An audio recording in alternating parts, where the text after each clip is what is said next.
How's it going, Peng Pirates crew? It's Adrian, and we're back with another video. So today we're going to continue covering OP3.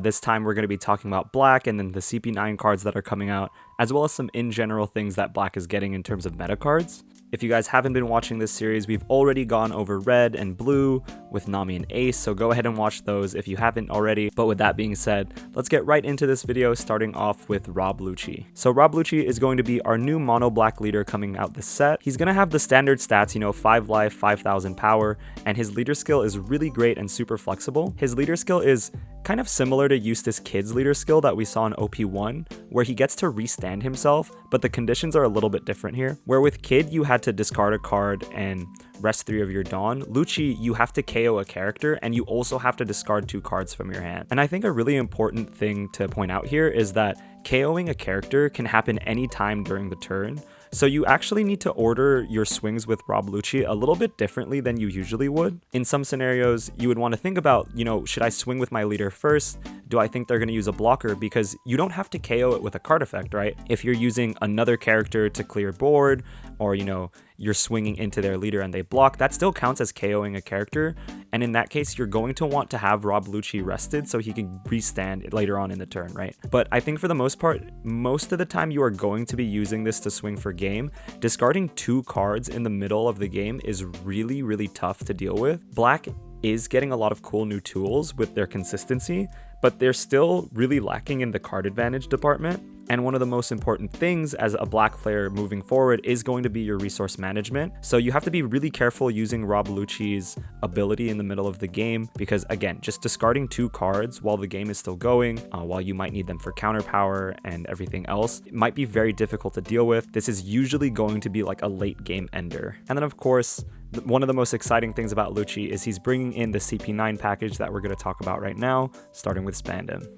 And then honestly, a huge congratulations to the Black archetype. We are finally getting searchers for the decks that we play. One of the hugest problems in Black last format was that the only consistency card that you had were, like cards that cycled, so Kuzans, Great Eruptions, and that was pretty much it. But now in this set, we at least get some searchers. We're getting 2, one for CP9 and then one for Navy, and Spandam's gonna be the one for CP9 cards. And he has the pretty generic shell, so he's going to be a 1-cost 2k with 1k counter. And then on play, if your leader has CP in its type, you're going to look at the top 3 cards of your deck, search a CP card, and then you're actually going to trash the rest. And this might be a little bit weird trashing the rest, but it does synergize with other cards in the deck. We're going to see later on cards like Kaku and the 6-cost Rob Lucci. They have requirements where you have to put cards from your trashed back into your deck. And honestly, you shouldn't really feel bad about trashing these cards because it's pretty much the same as bottom decking them, since you're not really going to see them again. And then also you're going to have cards that put them on the bottom of your deck anyway. But Spandam is just, a really solid card. I don't think we need to talk about it too much. Even looking at the top 3 cards of your deck is still going to be really consistent, because one thing about the Black archetype is that the archetypes within it, or the types, they're just really, really tight. So the chances of you missing either one of them is pretty low. But yeah, I can imagine there are going to be times where you whiff because you're only looking at the top 3. But again, those are pretty rare. A lot of your deck is going to be CP9 cards that you could search out. But with that being said, let's get right into the new cards that are coming out that Spandam is going to search. So I think we should just go in order of cost, and for 3 costs we have Fukuro. Fukuro's ability is going to be super, super simple. He's just a 3-cost 3k with 1k counter. And what makes him great is that he has that CP9 tag, but also he's going to be a blocker that can't be KO'd by effects. And this is just a blanket cannot be KO'd by effects, so it's not like the conditional Borsellino effect where it could still get jet pistoled on your turn. The only real way to get rid of Fukuro is if you rest it then attack into it, or if you bounce it or bottom deck it. But in terms of KO effects, it's going to be super strong into this meta because red gets access to things like Marco and Fire Fist, so having a cheap blocker like this that can't be KO'd like that is very, very important. And in general, this card is just super solid. I don't think we have to dwell on it too much. I think the card really speaks for itself. And then moving on to our 4 costs, we have Khalifa. So Khalifa is going to be our CP9 specific 2k counter, which means we could search her. But she also has the added on play effect of draw 2 cards and then trash 2 cards from your hand.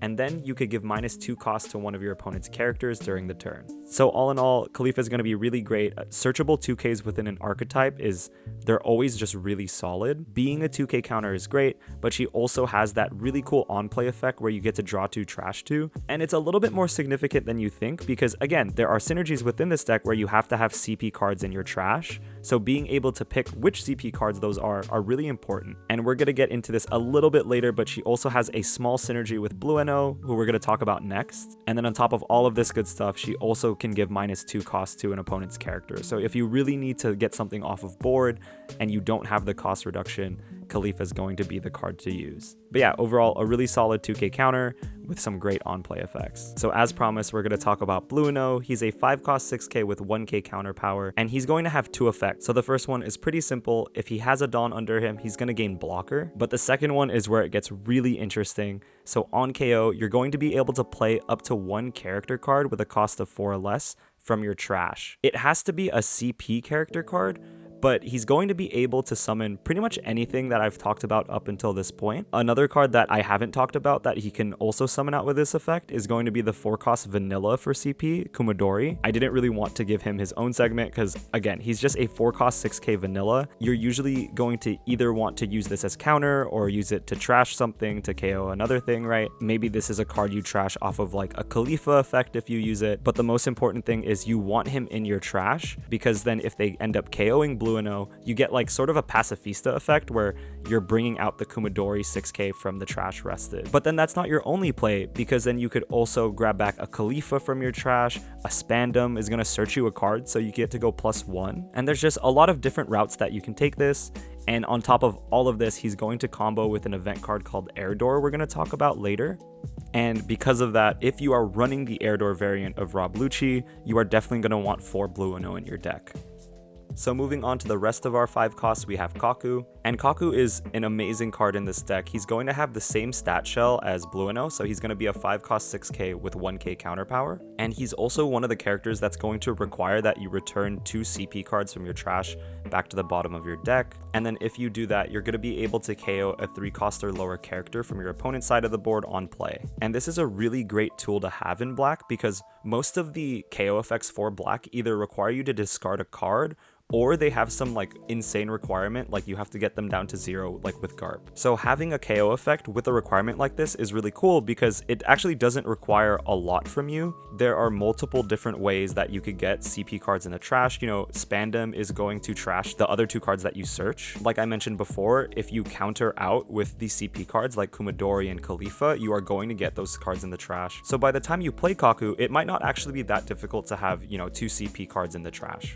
And all around, this card is really great. He's great in the early to mid game where you can play him raw or play him off Air Door. And then also you're playing black, so you still have all of those cost reduction effects available to you. So it's not like you could just KO 3 cost characters, right? He's also good in the later game where you could combo like 5 and 6 cost characters. But all around, just a solid card. Him and Blueno are going to get you a ton of value in the mid game, especially if you could get those Kumadoris out. All right, so we've spent pretty much this entire video talking about this card Air Door, especially when talking about Blueno and Kaku. And Air Door is just a 4 cost event that you could use during your main phase. And then if your character has CP in its type, so if you're playing Rob Lucci, you're going to look at the top 5 cards of your deck, choose 1 character with a cost of 5 or less that has CP in its type, and then put the rest in the trash. And this card is mainly why I kept saying that the Kaku requirement isn't really that difficult to do. Blueno and Kaku get added value to them because they're basically 4 cost 6Ks if you think about it, if you could grab them off of Air Door. Let's say you play this on curve, you know, like you go second on turn 2, you play Air Door, and then you cheat out a Kaku. That's 4 other cards that you have in the trash, and the likelihood of 2 of them being CP cards is really high. So your trash is almost like a second hand when you have Kaku or Blueno out, because you could pretty much pick how you want to play. You know, you could get the 4 cost Kumadori, you could get something like a Khalifa to reset your hand or give something minus cost, and also you could bring back like a Spandam to search out another card. It also has the added trigger effect that's going to be able to play a 3 cost or lower black character from your trash. I don't think there is a lot of situations where you would use the trigger effect over its main effect, but if you do use it, it's mainly going to be because, you know, you need to be saved by something like a Fukuro for like the last attack, or if you're in the mid to late game and you know you don't really have a lot of plays off the top like Blueno or like Kaku, then using this trigger effect to get something like a Fukuro back, maybe you have like another play in hand that you can do. So there's a lot of flexibility that you can use with this card. You're going to be running 4 of it, so the chance that you trigger it is actually really likely. And then I think at the end of the day, air door is going to be like your main form of skill expression. Knowing what to cheat out, knowing when to use that trigger effect is going to be very important. And then based off of those decisions, your mid to late game is going to be decided by pretty much what you air doored, what you trashed, and your resource management regarding your trash, which is why I think this version of the deck is really cool. There's basically two ways to play Rob Lucci. You could play him with the CP9 package and air door, or you could play him with like a half CP9 package, half General Navy package. But what do you guys think about air door? Personally, for me, I think I'm going to be playing this version. It looks a lot more fun to play, and you just get a ton of resource value with the other cards in the deck. And then quick shout out to Jabra. He is also a 5-cost character that you could get off of air door, but probably the worst out of the 5-cost characters since he doesn't get any additional effects. And then rounding out all of our CP cards that we're going to cover, we have Rob Lucci. The art for this is so sick. He's literally looking like the Undertaker. But aside from that, he's a 6-cost 7k with no counter power. And then on play, if you return 2 CP cards from your trash to the bottom of your deck, he's going to gain Rush for the turn. So he basically reads as a 6-cost 7k with Rush, which is pretty good. Black getting access to a Rush character is actually really cool because it's going to let you keep tempo on the board with your KO effects and the things on your board already. And then if you get a relatively okay curve, especially if you hit air door off the turn before, it's actually going to be not too difficult to use Rob Lucci's effect and get that Rush card. There are going to be scenarios where he is a little bit clunky in your hand,